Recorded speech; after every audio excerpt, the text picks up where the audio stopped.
Ladies and gentlemen, members of the International Press Corps, good afternoon. Thank you for being here today. This is a historic moment for our nation. I will begin with a brief message to my compatriots in Iran in Persian, which I will then translate. هم میهنان، ایران عزیز ما به جنگی کشیده شده که بانی آن شخص علی خامنه‌ای و فرقه تبهکار و ویرانگر اوست.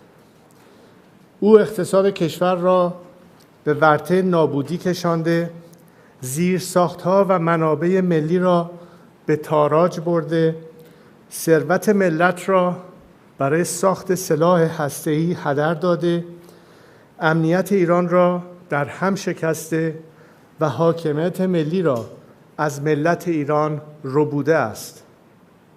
این رژیم شکست خورده، در لبه پرتگاه فروپاشی است و دیگر نباید ادامه پیدا کند. زمان پایان دادن به این تباهی و آغاز دوران نوین ایران است. زمان طلوع دوباره شیر و خورشید ایران. My fellow compatriots, our beloved Iran has been dragged into a devastating conflict, the architect of which is none other than Ali Khamenei and his corrupt, destructive faction. He has driven our nation's economy to the brink of collapse, plundered our national infrastructure and resources, squandered the nation's wealth on developing nuclear weapons, shattered Iran's security, and stolen the sovereignty of the Iranian people. This regime is defeated, teetering on the edge of collapse, and must not be allowed to continue. The time has come to end this ruin and begin a new era for Iran. This is a new dawn for Iran's lion and son. Ladies and gentlemen, over the past few days, I have spoken with people across Iran from every walk of life. An officer in the armed forces, a mother fleeing Tehran, a factory worker from Tabriz, a young woman, activist for the Women Life Freedom Movement. These voices represent a nation embattled but resilient, that is not asking for its freedom, it is fighting for it. From the 1999 student protests to the Green Movement, to the 2017 Dema and 2019 Aban Mah uprisings, thousands of Iranians have given their lives in the fight for Iran's liberation. Today, millions of my brave compatriots continue the fight. One of their stories moved me deeply.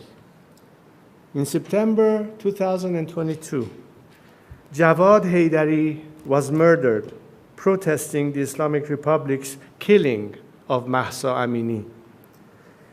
His sister has continued his fight. She is one of the hundreds of activists the regime has arrested and harassed in recent days. When security forces raided her home, she cried out, "Oh God, where shall we go? Where shall we go to flee from your tyranny?" One by one, her neighbors began to respond to her, "We're not going anywhere. They," meaning the regime, "are the ones who've got to go." These words echo in my heart and should echo in every corridor of power around the world. Today, it is clearer than ever.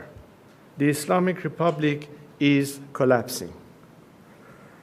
Credible reports indicate that Ali Khamenei's family and the family of senior regime officials are making preparations to flee Iran.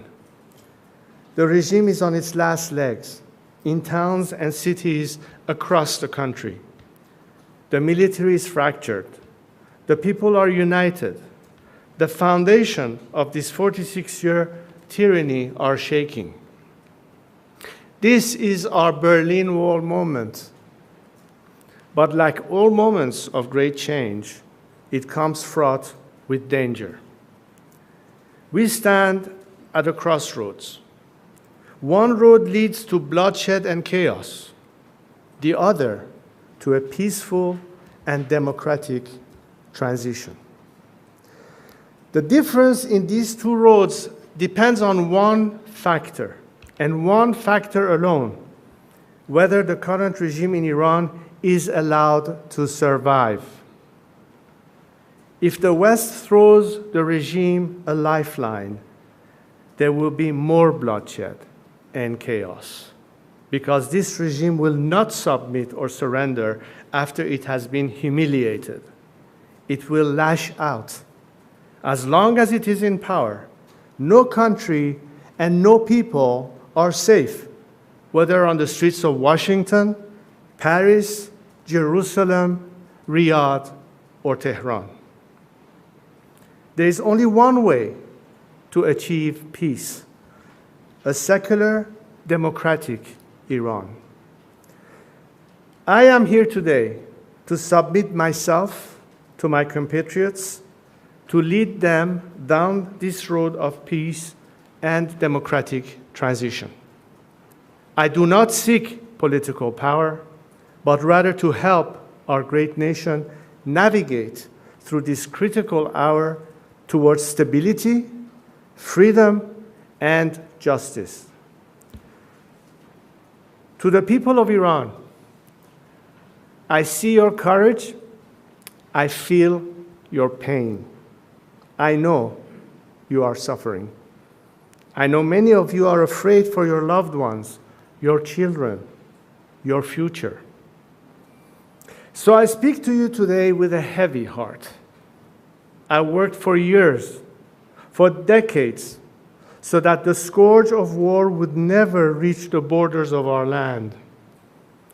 Seeing the images of the people of Tehran forced to flee our beautiful capital, the explosions in Isfahan, the fires along the Persian Gulf, all fill me with pain. But more than pain, I am filled with anger, because this war is the result of the selfishness, hatred, and terror of one man, Ali Khamenei. While he directs this war from the safety of his hidden bunker, he uses our people as human shields. It is time to end the suffering. So today, I have a direct message for Ali Khamenei. Step down, and if you do, you will receive a fair trial and due process of law, which is more than you have ever given any Iranian. To other senior regime officials, those of you whose hands are soiled with the blood of the Iranian people, you too will have to face justice. But we will not repeat the mistakes in other failed transitions. To those of you who are loyal to the Iranian nation and not the Islamic Republic, there is a future for you in a democratic Iran. If you join the people now, the choice is yours to make. I know these officers, these soldiers, these brave men exist because they are reaching out to me and telling me they want to be part of this national salvation. But now, greater coordination is needed. So to that end, today I am announcing that I am establishing a formal channel for military, security, and police personnel to reach out directly to me, my team, and our expanding operation. This is a secure platform to efficiently manage the growing volume of inbound communications and requests from those breaking with the regime and seeking to join our movement. For those patriotic members of our armed forces, the time is now to join the nation. If you do, I will make sure your service to Iran is not forgotten and is celebrated. To the international community, now is the moment to stand with the Iranian people. Do not repeat the mistakes of the past. Do not throw this regime a lifeline. You are right to be concerned about stopping nuclear weapons and securing regional stability. Only a democratic transition in Iran can ensure these goals are achieved and are lasting. Take, for example, the destruction of Natanz, Esfahan, and Fordo enrichment facilities. Yes, this has diminished the regime's domestic nuclear enrichment, but it does not diminish the regime's intent to acquire and use nuclear weapons. The regime, enraged and emboldened, will be seeking revenge and can acquire nuclear weapons from other rogue regimes like North Korea. The destruction of the regime's nuclear facilities alone will not deliver peace, but the path I offer can. So work with us to ensure a peaceful transition. Now is not the time for hesitation. Now is the time for principled action from each of us. 46 years ago, when my late father and our family were forced to leave Iran, I took an oath to God and to my country. I would not turn my back on Iran or the Iranian people. Every day since, I have dedicated my life to my compatriots. And today, I am here to reiterate it and to put myself at their service. I am stepping forward to lead this national transition, not out of personal interest, but as a servant of the Iranian people. I have a clear plan for transition and national renewal. Our transition and future democracy will be based on these three core principles: Iran's territorial integrity, individual liberties and equality of all citizens, separation of religion and state. The final form of this future democracy we seek will be for the Iranian people to decide in a national referendum. What I offer is not just a vision for the future of our country, but the plan to execute a peaceful, orderly transition. To achieve that, today I am announcing the following initial steps. First, I will convene a National Unity Summit. This gathering will include activists, dissidents, and groups from across the ideological spectrum who agree to these three principles. It will not be limited just to political groups, but business leaders, professionals, experts, and other groups with influence across Iranian society. This summit's objective will be to agree on a roadmap for democratic transition and reconstruction. Second, in parallel to the democratic process, I am developing an economic plan to rebuild Iran. We have already launched the Iran Prosperity Project, a comprehensive plan for the economic reconstruction and social stabilization of our country in 3 phases.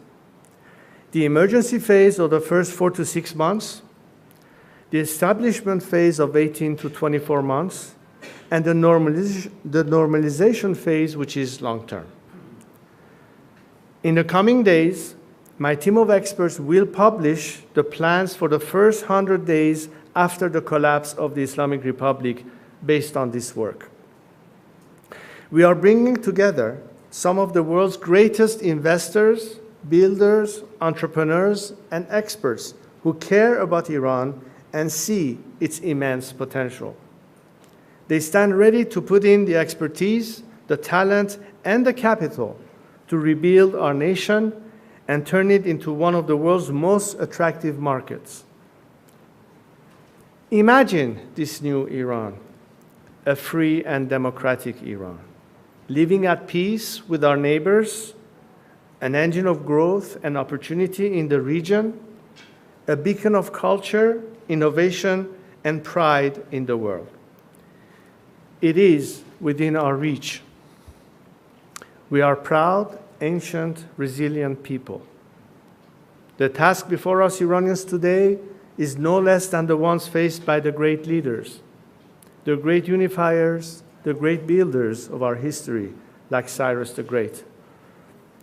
As we embark on the final steps of this path to national revival, to liberation, to peace, we continue to be inspired by him. To my compatriots, this is our moment. I am with you. Let us build this new Iran together. Thank you. Thank you.